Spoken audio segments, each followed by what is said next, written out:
Hello అండి. చంక దగ్గర ముడతలు చుంచుల్లాగా రాకుండా ఉండాలంటే హ్యాండ్ ఈ విధంగా ఒకసారి కట్ చేసి చూడండి. ఫస్ట్ హ్యాండ్ క్రాస్ లేకుండా కట్ చేసుకోవాలండి. తర్వాతకి హ్యాండ్ లెంత్ ఎంత ఉందో చూసుకోవాలి. బాగా చూసుకొని ఒక లైన్ డ్రా చేసుకోవాలి.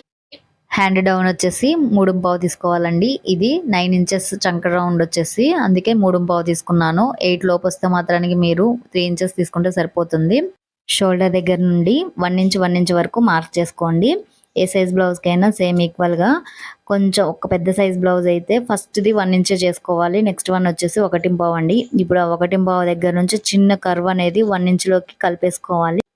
అండ్ చంక రౌండ్ దగ్గర నుంచి మార్కింగ్ చేసుకున్న దగ్గర నుంచి కూడా చిన్న కర్వ్ ఇచ్చేసి కట్ చేసుకోవాలి.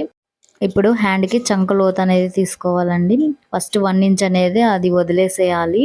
అక్కడ నుంచి 3/4 ఇంచ్ అన్నది లోతు తీసుకోవాలండి. పెద్ద సైజ్ బ్లౌజ్కి అయితే, చిన్న సైజ్ బ్లౌజ్కి అయితే 1/2 ఇంచ్ సరిపోతుంది. Please subscribe.